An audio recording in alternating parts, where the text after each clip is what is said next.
उपस्थित सामने बैठे हमारे सम्मानित आए हुए सभी सम्मानित बुजुर्ग, माताएं, बहनें और प्यारे बच्चों, सबसे पहले मैं आप सबकी तरफ से, इस मंच की तरफ से बहुत बधाई भाई राजीव जी को देता हूं। और ये बधाई इसलिए भी है कि अपने बड़ों का सम्मान करना, अपने बड़ों का आदर करना, उनको अपनी जो भी क्षमता है उससे ज्यादा जितना हम लोग दे सकते हैं। क्योंकि ये बात भी है कि जो हमारे माता पिता होते हैं बहुत परिश्रम करके हम सबको यहाँ तक लाते हैं।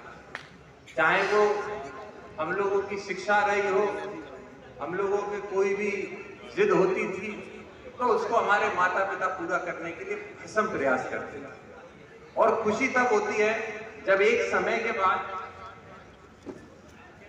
माता पिता के सम्मान में जब उनके बेटे, उनके बच्चे आगे बढ़ चढ़ के इस तरीके कार्यक्रम करते हैं तो निश्चित तौर पे ये जिले के लिए, क्षेत्र के लिए प्रेरणा स्रोत का काम और प्रेरणा स्रोत बनने का काम। अभी जब मैं मंच पे आया तो नाम को लेकर के चर्चा हुई, बोला कि बाबूजी ने बोला कि भाई आदित्य है। तो ये बात है कि जहां मैं आज यहाँ उपस्थित हूँ, यहाँ वो सब चेहरे हैं जिनको शायद जब मैं सेंट मेरी स्कूल में यहाँ पढ़ा करता था उस समय से मैं छोटे से देखता आ रहा हूँ। कईयों ने मुझे पढ़ाया भी, शिक्षा भी दी। कितनी बार होता था जब छोटे थे हम, पिताजी नीचे बैठा करते तो कितनों को तो हम पकड़ के खुद ही अपने बाजार ले जाया करते थे, घुमाने ले चलिए और घुमा के लाइए, कुछ खिला के लाइए, टॉफी खिला के लाइए। तो आप सबके बीच में रह के ही पड़े बड़े हैं। तो इसमें आपके तो बच्चे जैसे हैं तो आप चाहे आदित्य बुलाएं या अंकुर बुलाएं या बेटा कह के बुलाएं, आपका हर शब्द मेरे लिए आशीर्वाद की तरह है। मैं आपके इस इटावा के बगीचे का वो फूल हूं जिसको मुझे धूप भी आप ही से मिलेगी और छांव भी आप ही से मिलेगी, तभी मैं एक वृक्ष के रूप में ज्यादा मुश्किल लगता है।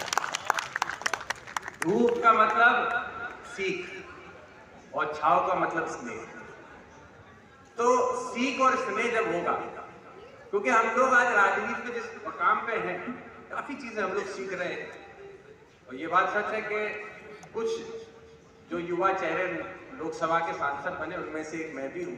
ये बात और है कि सबसे युवा सांसद, बड़ी खुशी की बात है, आप लोग को जानना भी चाहिए, इस 18वीं लोकसभा का सबसे युवा सांसद समाजवादी पार्टी का पुष्पेंद्र सरोज, जो मात्र 25 साल 4 महीने पे सांसद थे।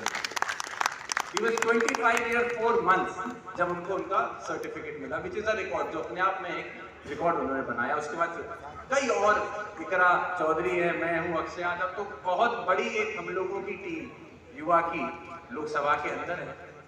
लेकिन जैसा मैं कह रहा था कि आने वाले समय में हम लोग राजनीति में देख रहे हैं युवाओं का एक बहुत बड़ा समूह हम लोग से जुड़ रहा है।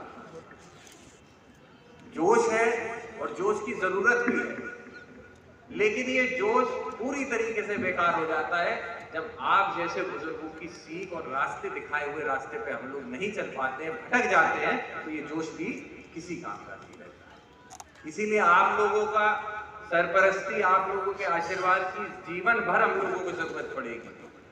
और जैसा हम तो छोटे आपके अनुज की तरह हैं, हम ऊपर वाले से तो ये कामना करेंगे कि आपको इतनी आयु दे कि हमारे भी बच्चे जब बड़े होके कभी आए तो कम से कम आप लोग का आशीर्वाद ले सके, वो भी जाने तो आपके। तो इस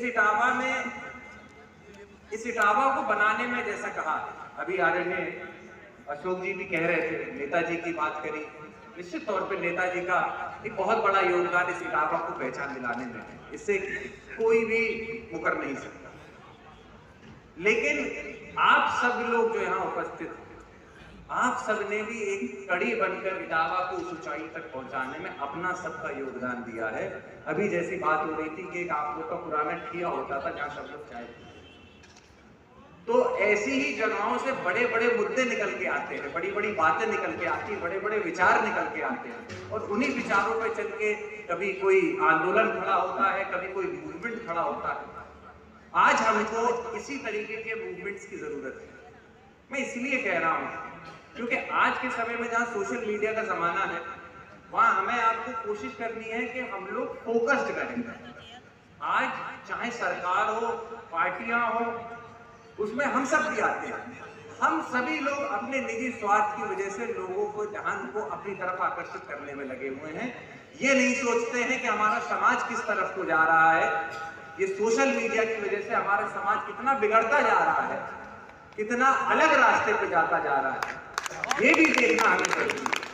जैसे कहा जाता है कि पानी का झरना होता है, अब उस पानी के झरने का इस्तेमाल आप अपने कपड़े धोने के लिए करोगे या अपनी प्यास बुझाने के लिए करोगे, या आपको तय करना है। इसी तरीके से सोशल मीडिया से आप अपने शिक्षा का दायरे को और बढ़ाना चाहते हो, या फिर जो झूठी खबरें हैं उसका एक निशाना बन के, मात्र एक निशाना बन के रह जाना चाहते हो। तो जैसा मैंने कहा कि कवियों का मंच है, और ये बात भी तय मैं हर मंच से कहता हूं कि कितनी बड़ी बड़ी बातें जो हम जैसे नेता या हमसे बड़े बड़े नेता भी मंच से कहने में डरते हैं, हंसते हंसते कवि लोग अपनी कविताओं में कह जाते हैं वो बड़ी बड़ी बातें। सोसाइटी के, समाज के अंदर जो विपदाएं हैं, जो दिक्कतें हैं, जिनको टैबू का नाम भी दिया जाता है, उनके बारे में भी चर्चा करने के लिए एक मंच, अगर जिसको मैं समझता हूं जो पूरा प्रकाश भी डालता है और अपनी सभ्यता को भी बांध के रखता है, वो कवियों का मंच और एक कवि का मंच होता है, जो हर समाज की विविधता को, उसको आगे ला के समझ पे सामने खड़े करने का काम करता है, तो कवि होता है। तो साहित्य और कवि अगर इस समाज में शायद ना होंगे तो ये समाज जो है वो दिशाहीन हो जाएगा। इसीलिए हमें आपको, जो आपने बात कही कि परफॉर्मेंस वाली बात जो कही, ये बात बिल्कुल सच है। जहां टीवी का, न्यूज चैनल्स का जमाना आया है, तो आपने देखा होगा न्यूज चैनल्स पे और अन्य चैनलों पे भी कवियों के अलग अलग प्रोग्राम आते हैं, और वो परफॉर्मेंस, सही बात है, परफॉर्मेंस पे चले जाते हैं। लेकिन जो गरिमा मंचों की रही है,